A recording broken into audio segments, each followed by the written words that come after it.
영광 받으시기를 바랍니다. 자, 우리 옆 사람과 앞뒤 사람 인사 한번 합시다. 참 잘 오셨습니다. 사랑합니다.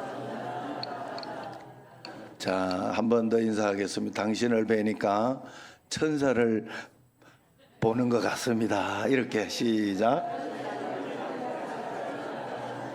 네.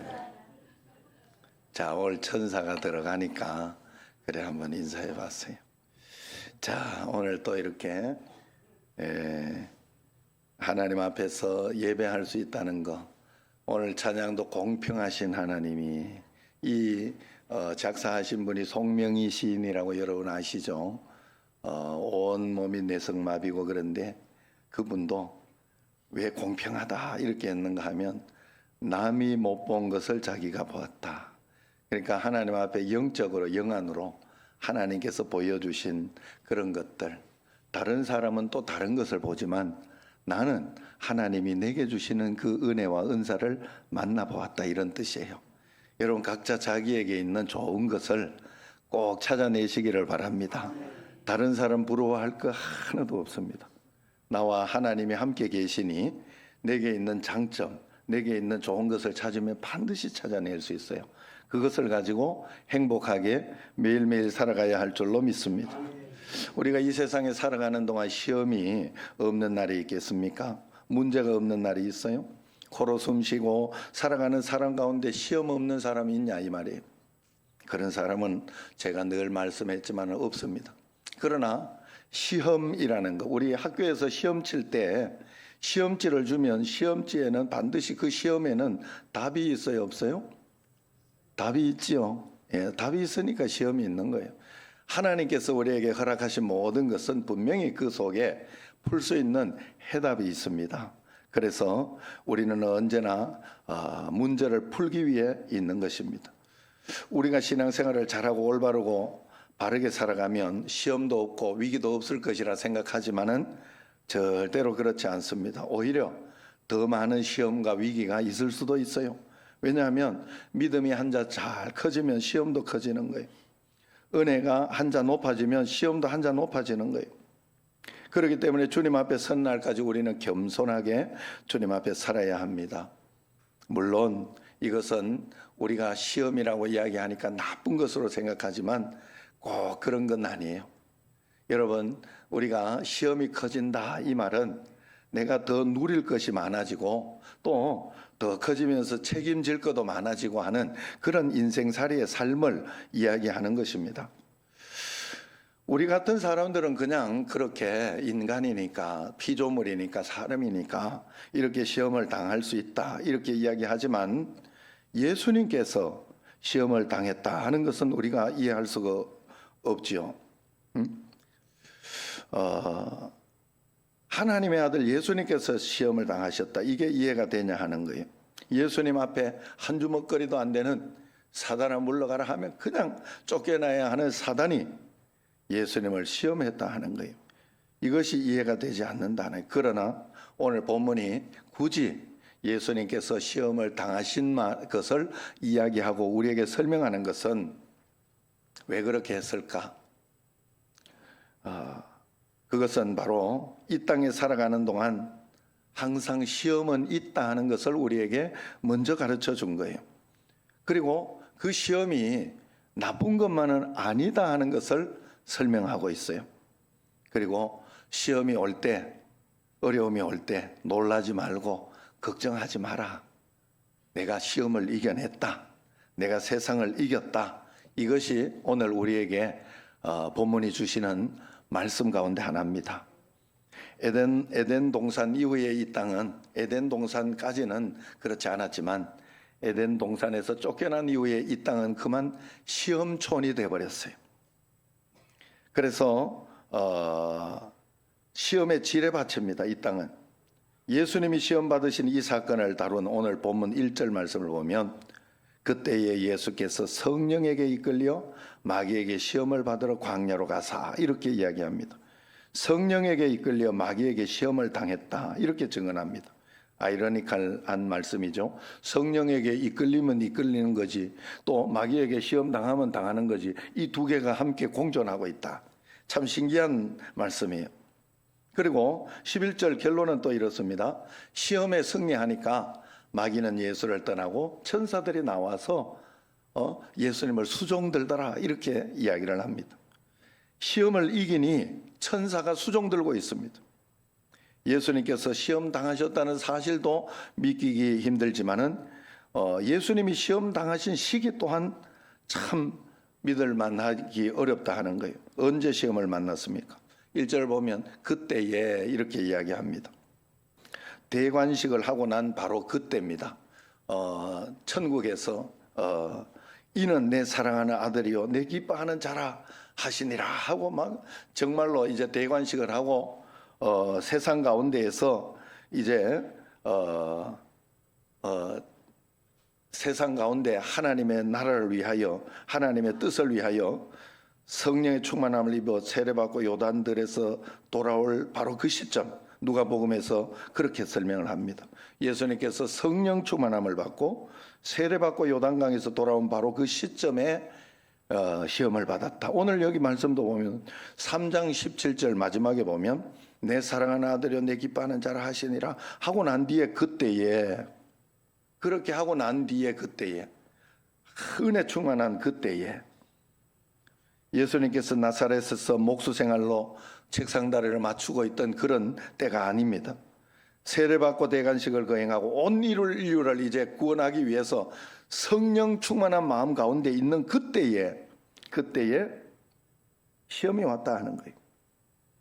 여러분 예수님 믿고 살아가는 우리에게 가장 귀한 것은 내가 은혜 받고 살아가는 겁니다. 그런데 마귀가 가장 싫어하고 시기하는 게 바로 우리가 은혜 받고 살아가는 것을 싫어합니다. 하나님은 우리를 절대로 시험하지 않습니다. 그러나 시련을 허락하십니다. 바로 이때 마귀가 틈을 타서 그 시련 가운데에서 시험하는 거예요. 마귀는 우리가 받는 은혜를 무너뜨리기 위해 시험합니다. 바로 이때 하나님이 우리로 하여금 시험이 없도록 해주면 얼마나 좋겠나마는 그렇게 하지 않아요. 그러나 하나님이 시험은 있지만은 약속해 주신 게 있어요. 뭘 약속해 주시느냐? 시험 가운데 내가 너와 함께 하리라. 시험이 있어도 그 시험 가운데 너와 함께 해서 너와 함께 이기게 해주겠다. 너로 이기게 해주겠다. 그 약속을 해주신 거예요. 함께 있겠다. 그래서 하나님은 우리를 도와주셔서 시련을 더 큰 축복의 기회로 만들어주는 것입니다. 사단의 공격 대상은 하나님의 소중한 일꾼들입니다. 하나님의 자녀들입니다. 전쟁터에서도 여러분 살아있는 사람을 죽이죠. 만약에 죽어있으면 거기엔 총 한 발이라도 쏘지 않습니다. 힘들게 하지 않아요. 그렇기 때문에 우리에게 여러 가지 시험거리가 생기고 어려움거리, 고난거리가 생겼다 싶으면 여러분들이 기뻐해도 됩니다. 내가 영적으로 살아있구나.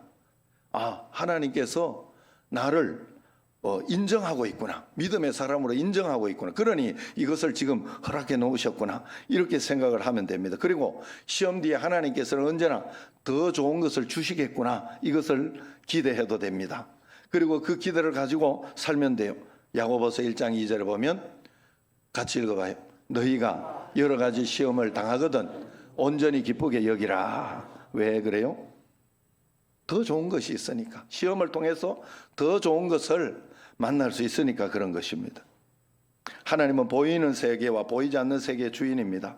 하늘과 땅의 주인입니다. 그분이 바로 우리 아버지로서 전능자로서 다 알고 계시고 보고 계십니다. 그러니 도와주시겠다 말씀하십니다. 오늘 1절에 보면 이런 말씀이에요. 예수께서 성령에 이끌리어. 마가복음 1장 12절에도 보면 성령이 곧 예수를 광야로 몰아내신지라 이렇게 말씀합니다. 아무 시험이 없는 삶을 주시지는 않지만은 분명한 것은 시험 가운데 성령이 함께 계시다 하는 것을 보여주고 있는 거예요. 그래서 어려움 가운데도 성령님이 하나님이 함께 계시다는 것을 분명히 성경은 이야기하고 있는 거예요. 그 시험을 나 혼자 견뎌내고 나 혼자 건너가도록 하지 않는다는 것입니다. 시험을 만난 장소는 광야였습니다. 먹을 것 없는 광야 한복판에서 일단 시험을 먼저 만났어요. 우리가 금식하고 보면 소중한 것 하나 깨닫죠. 이게 굶으면 배고프구나. 배고프면 먹어야 되는구나. 사람은 먹어야 사는구나 하고 먹는 것만 찾습니다. 바로 그때 40일 굶으신 예수님께서 얼마나 배가 고팠겠습니까? 그 예수님께 내가 하나님 아들이면 지금 이 돌들이 떡덩이 되게 할 수 있잖아. 그냥 돌이 떡덩이 되게 해서 먹어라. 그러면 사람들이 와 하고 우러러보고 너를 메시아로 인정할 거다. 이렇게 유혹합니다.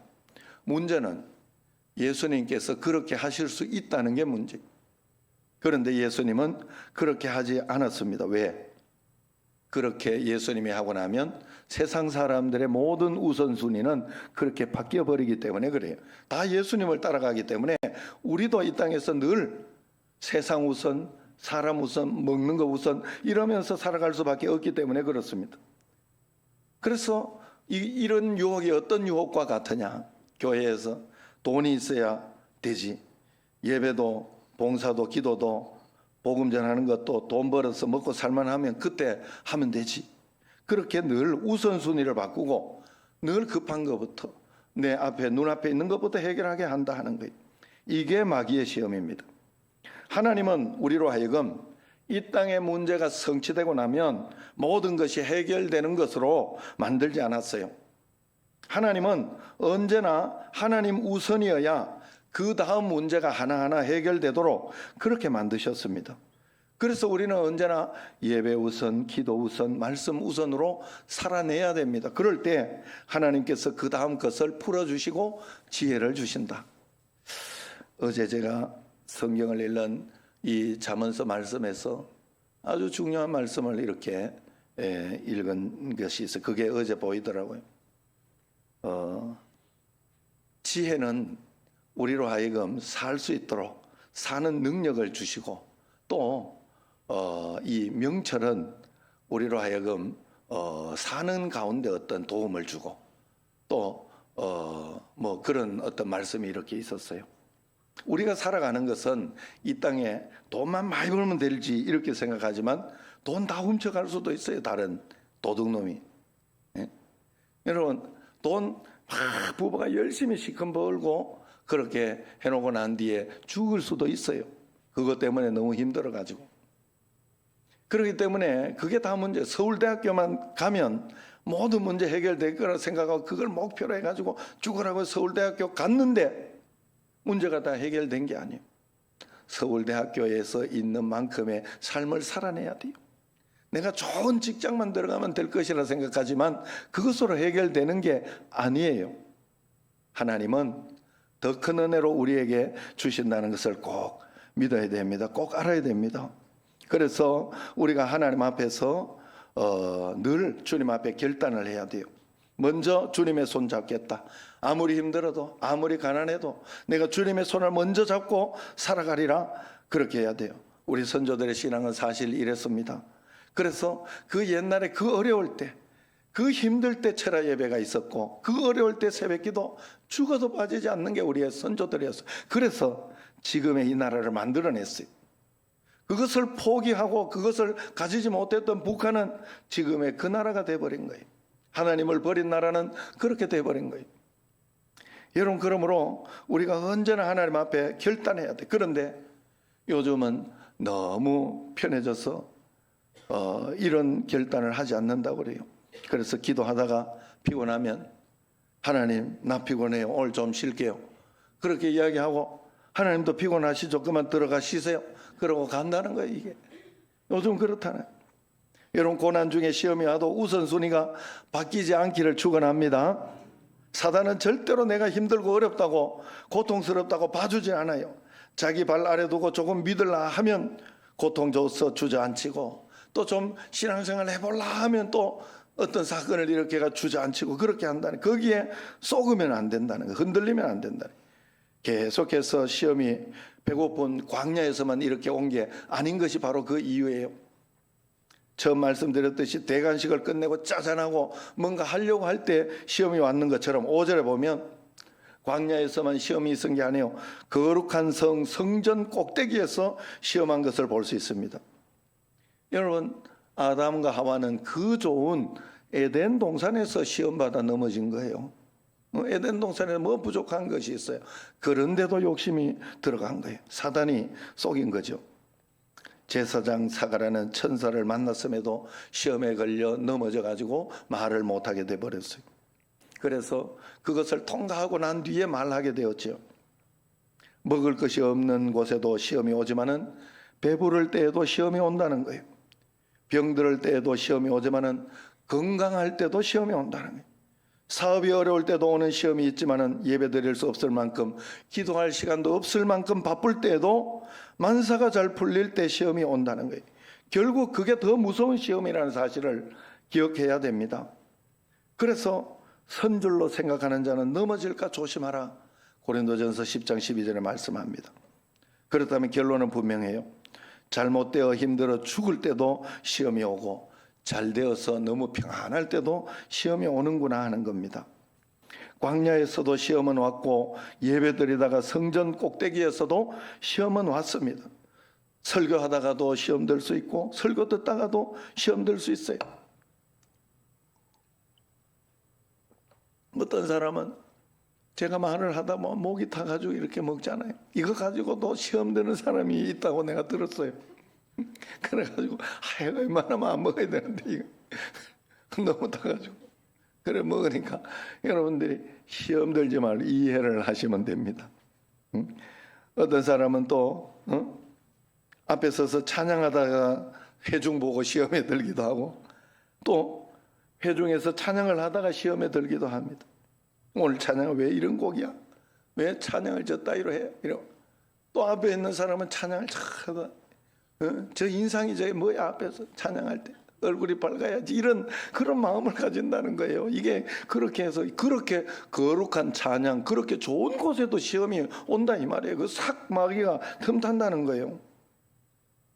그렇다면 마귀가 예수를, 그리고 우리를 시험하는 목적이 뭐냐? 3절과 6절에 보면 반복되는 단어가 있습니다. 네가 만일 하나님의 아들이거든, 이 말이에요.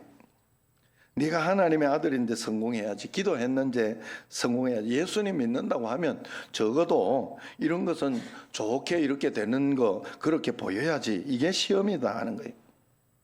예수님 믿는 자를 안 믿도록 그렇게 만들려고 하는 사단의 전략입니다. 내가 만일 하나님의 아들이거든. 이 말은 예수님께서 십자가에 달려 돌아가실 때도 언제나 따라다니는 시험이었어요. 분명히 하나님께서 예수님께 천하만국을 다스릴 권세를 주셨습니다. 하나님께서 예수님께 천하만국을 다스릴 권세를 주셨어요. 그러나 그 길은 십자가를 짐으로 오는 그런 길이었어요. 그런데 마귀는 십자가 질 거 뭐 있냐? 네가 만일 하나님의 아들이거든, 그 말이에요. 십자가 질 필요 없잖아. 그냥 나에게 절을 해라. 그러면 내가 넘겨받아, 세상에서 아담에게 넘겨받은 것이니 내가 너에게 주리라. 너는 내 발밑에만 있어라. 이게 바로 예수님께 제안한 마귀의 전략이에요. 내가 만일 하나님의 아들이거든, 높여주는 것처럼 하면서 자기 발밑에 두려고 하는 거예요. 여러분, 여기에 속으면 안 돼요. 예수님 믿어도 고난이 있을 수 있고 어려움이 있을 수 있어요. 그러나 하나님이 그 고난과 어려움, 물 가운데 던져질 수도 있고 불 가운데 던져질 수도 있고 물 가운데 빠질 수도 있다, 이렇게 이야기를 했어요. 그러나 하나님은 약속하기를 네가 물 가운데 있든지 불 가운데 있든지 내가 너와 함께 하리라, 너를 도와주리라 분명히 약속했습니다. 그렇기 때문에 우리는 그것을 믿고 하나하나 풀어내면 된다 하는 거예요. 예수님은 십자가를 지지 않고 그냥 사단에게 절 한번 하면 세상 권세를 쉽게 가지고 올 수 있었습니다. 그러나 예수님은 단호히 거절했어요. 왜 그랬을까요? 이 땅이 전부가 아닌 것을 알았고 또 우리에게 가르쳐줘야 되기 때문에 그렇습니다. 여러분, 여기가 전부가 아니다 하는 거예요. 우리에게는 영원히 있습니다. 만약 이 땅만 있다면 그냥 그렇게 예배드리고 신앙생활 안 해도 됩니다. 그러나 그렇게 세상으로만 산 것은 영원을 얻을 수가 없어요. 우리는 영원과 함께 가는 거예요. 그러므로 영원을 사모하며 하나님과 동행하며 살아야 됩니다. 그게 바로 영원과 함께 가는 거예요. 영원의 삶을 사모하며, 그래서 저 천국의 상급을 바라보며 이 땅에 살고, 그 다음에 하나님과 동행하며 영원이신 하나님과 동행하며 사는 삶을 훈련하고 여기에서부터 그렇게 살도록 해야 될 줄로 믿습니다. 그래서 여러분, 우리가 하나님 앞에, 그러면 시험을 이기는 방법은 무엇이냐? 여러분 잘 들으셔야 돼요. 첫 번째는 사람이 떡으로만 살 것이 아니라 하는 말씀을 우리가 잘 알아들어야 됩니다. 이 말은 떡으로만에 주목해야 돼요. 기독교는 떡 문제를 외면하는 그런 종교가 아닙니다. 경제 문제, 재정 문제 소홀히 여기는 종교가 아니에요. 사단의 말과 예수님의 말의 차이가 어디에 있느냐? 우선순위의 차이입니다. 사단은 떡이 먼저라네요. 떡이 먼저, 떡으로 살아라. 떡으로 먼저 살아라. 그러나 예수님은 먼저 그 나라와 그 의를 구하라. 먼저 그 나라와 그의 의를 구하라. 그게 바로 예수님의 말씀이에요. 그러면 내가 그 다음 모든 것을 책임진다. 이게 예수님의 말씀이에요. 예수님 믿는 사람치고 하나님 일 좀 해야지, 말씀대로 살아야지, 성가대 봉사해야지, 주방 봉사해야지 하고 부담을 갖지 않는 사람이 누가 있겠습니까? 그러나 사단은 돈 좀 벌어놓고 아이 좀 키워놓고 바쁜 일부터 하고 그렇게 이야기를 합니다. 그러다가 보면 8, 90이 돼도 하나님 일 못하고 가는 거예요. 그래서 철저하게 우리는 두 번째로 하나님 말씀대로만 살아내야 돼요. 말씀이 우선되게 살아야 됩니다. 그래서 마귀는 두 번째 시험할 때 시편 91편의 말씀을 그럴듯하게 인용하면서 뛰어내리라. 그럼 성경에 봐라. 거기에 다 너를 다치지도 않고 어려움이 없도록 그렇게 해준다고 하지 않았냐. 이러면서 말씀을 이렇게 왜곡하면서 적용을 시킨다는. 여러분, 이 말씀은 63빌딩에서 뛰어내리는 사람에게 주신 말씀이 아니에요. 말씀에 살을 그렇게 붙이면 안 된다는 거예요. 에덴 동산에서도 선악과를 먹지도 말고 만지지도 말라 그랬다, 이렇게 이야기를 합니다. 말을 보탠 거예요. 먹지 말라 그랬어요. 그냥 먹지 마라 그렇게 이야기하는데 먹지도 말고 만지지도 말라 그래. 그래서 싹 만져보니까 먹고 싶은 거예요. 이게 사람이라는 게요, 가지면 가질수록 더 가지고 싶은 거예요. 예? 한번 눈을 감으면 계속 자고 싶은 거예요. 그래서 여러분, 그래서 먹지도 말고 만지지 마라 그래, 그렇게 이야기했다. 그리고 또 정령 죽으리라 이렇게 이야기하는데 죽을까 하노라 그랬다고 그렇게 해석을 합니다. 설교를 듣고도 성경을 읽어도 항상 자기 중심으로 해석하는 게 있어요. 그래서 내 마음에 들면 아멘, 내 마음에 들지 않으면 노멘 이래가지고 말씀을 듣지 않습니다. 그래서 우리는 언제나 시험의 크기보다 믿음의 크기를 키워내야 돼요. 할렐루야. 여러분, 믿음의 크기를 키워내면 보이는 게 달라집니다. 분명히 달라집니다. 여러분, 이걸 이렇게 설명할 수 있어요. 내가 어렸을 때는 이렇게 초등학교나 이렇게 다닐 때 그 학교 운동장이 그렇게 넓고 산이 그렇게 높고 이렇게 했는데 다 커서 가서 한번 보세요. 옛날 고향 꼭 가보세요. 신기해요. 너무 적어. 내가 이렇게 작은 학교에서 다녔나? 이 생각이 들어요. 산도 이렇게 보면 제가 예전에 이렇게 하면 앞산 뒷산이 있는데 앞산도 제법 높았거든요. 지금 보니까 언덕이야. 그냥 언덕 가서 보니까. 야, 그렇게 봐요. 내가 컸다는 소리예요. 제가 많이 컸다는 소리예요. 여러분, 우리가 신앙이 올라가면 그렇게 되면 인천공항에 갈 때 비가 줄줄 내립니다. 그런데 비행기가 뜰 수 있어요. 그래서 그 비행기가 탁 떠서 올라가 보면 어느 시점에 도달합니다. 그러면 구름 위를 쫙 올라가고 있어요. 그러면 거기에는 더 이상 비가 오지 않아요. 창밖을 내다보면 밑으로 구름이 쫙 깔려 있으면 너무 아름답습니다. 여러분, 우리에게 고난, 어려움, 시련이 있어도 믿음의 고도를 쫙 높이면 은혜의 쌀이 우리를 찾아오게 되는 줄로 믿습니다. 늘 말씀드리지만은 물이 깊어서 빠져 죽는 게 아니에요. 바다가 깊어서 빠져 죽는 게 아니에요. 수영을 하지 못해서 빠져 죽는 거예요. 여러분, 절대 잊으시면 안 돼요. 문제가 어려운 것이 아니고 문제를 풀 수 있는 실력이 없으니 문제가 됩니다. 거친 파도가 있어도, 여러분, 어려운 파도가 있어도 그 거친 파도에 휩쓸려 죽는 사람이 있고 거친 파도를 타고 서핑과 카약을 즐기는 사람이 있습니다. 똑같은 햇빛이 내려쬐도 초콜릿은 다 녹아 빠집니다. 그러나 진흙은 오히려 단단하게 굳어집니다. 그리고 똑같은 햇빛이 내려쬐도 죽은 나무는 더 바짝 마르게 됩니다. 그러나 산 나무는 더욱 싱싱해집니다. 시련과 고통이 있어 시험당해도 허물어지고 녹아지는 사람들이 있지만 반대로 믿음이 더 단단해지는 사람도 있다는 거예요. 신앙이 메마르고 시들어버리는 사람이 있지만은 더욱 신앙이 싱싱해지는 사람이 있다는 것이죠. 그러므로 우리는 시험을 이기신 예수 그리스도를 늘 바라보며 살아야 할 줄로 믿습니다. 세상 살다 보면 목이 마를 때가 있지요. 여러분, 우리가 하루길을 오늘 걸어도 아파트도 있고 여러 가지 피해야 하고 건너야 할 그러한 일들이 얼마나 많습니까? 험산줄력 산들도 많고 어려움이 많아요. 가로막는 게 우리를 가로막는 게 그만큼 많다는 거예요. 그러면 우리 인생을 살아가면서 우리 인생 가운데 얼마나 어려움이 많이 만나겠느냐 하는 말이에요. 힘든 일이 오죽 있겠느냐 하는 겁니다. 그러나 여러분 걱정하지 마세요. 하나님이 보내셨으니까 하나님이 다 알고 계세요. 그렇기 때문에 예수님도 시험 당하셨지만 승리하셨습니다. 여러분, 혼자 시험 당하도록 주님이 내버려 두지 않는다고 했어요. 그때 하나님이 여러분 가까이서 도와주신다.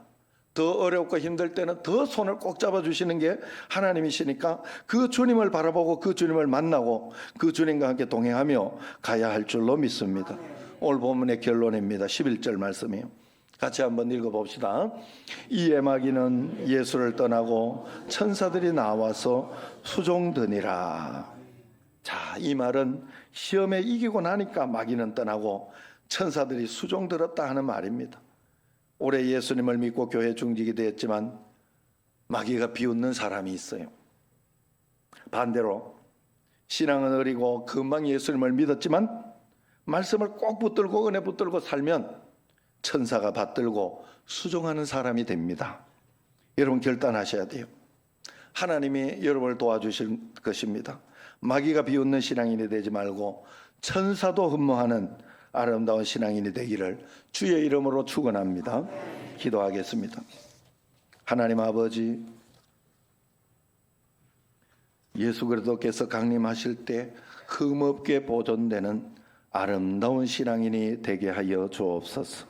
천사도 흠모하는, 천사가 수종되는 그러한 신앙인이 되어 주님과 함께 동행하는 하나님의 자녀의 역할을 잘 감당하는 저희들이 되게 하옵소서. 예수님 이름으로 감사하며 기도드리옵나이다.